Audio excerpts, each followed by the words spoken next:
তো ওরকমভাবে বালি উঠাই উঠাই আপনার ইয়ে করছে, রাস্তা তৈরি করছে আর কি। সেটা এর থেকেও খারাপ ছিল, যেহেতু বালির রাস্তা ছিল, আর এটা হচ্ছে আপনার মাটির রাস্তা।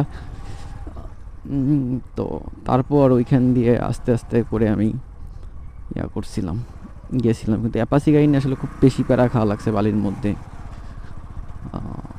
এত প্যারা আসলে আমি ভাবি নাই যে অ্যাপাচি গাড়িতে মানে এত প্রবলেম দেয় বালির মধ্যে।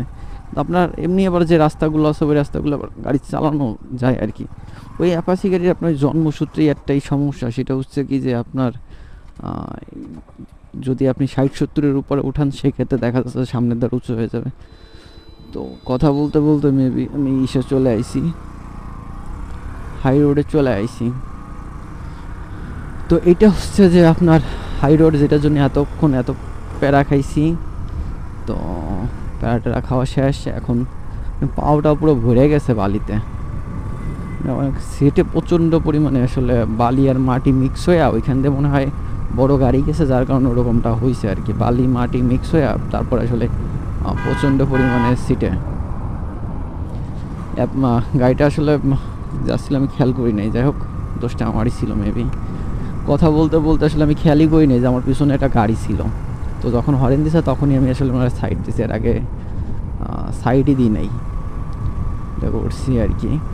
তো যাই হোক, আমার আসলে ভুল হয়ে গেছে ওইটা। তো এটা হচ্ছে হাই রোডে, এইখানের আবার পাশে আবার আপনার লোক বসতি বাস করে। তো লোক বসতি এগুলো সব এইখানে আছে। এইখানে আসলে মূলত রাস্তাটা গেছিল ইসের ভিতর দিয়ে আর কি, গ্রামের ভিতর দিয়ে আর কি। তো তারপর আর কি যেটা বলতেছিলাম, খুব কষ্ট করে আর কি ওই রাস্তাটা পার হয়েছিলাম। পার হওয়ার পরে তারপর গাড়িটা এক জায়গায় সাইড করে তারপর হাত মুখ দিয়ে তারপর বাসায় আইছিলাম। সো গাড়িটা ছিল হচ্ছে মূলত আমার এক ফ্রেন্ডের গাড়ি। তো 2B গাড়িটার ওই যে একটা সমস্যা, মানে 4B গাড়ি নিয়ে আমি কখনো বালির মধ্যে অথবা অন্য অন্য জায়গায় যেটা আছে সেটা আমি যাইনি। তো 4B গাড়ির ব্যাপারে অতটা ভালো যাই না। তো এই রাস্তাগুলো যেটা হয় কি, মানে এইখান থেকে আপনার 10 মিটার দূরে আপনার ভালো করে দেখা যায় না, কারণ এত পরিমাণে মোড়। আর এই মোড়ের কারণেই তো মানে আসলে গাড়ি চালাইতে বেশি সমস্যা হয়। যদি মোড় একটু কম থাকতো সেই ক্ষেত্রে আসলে গাড়ি চালাইতে এতটা প্যারা খাওয়া লাগতো না আমাদের।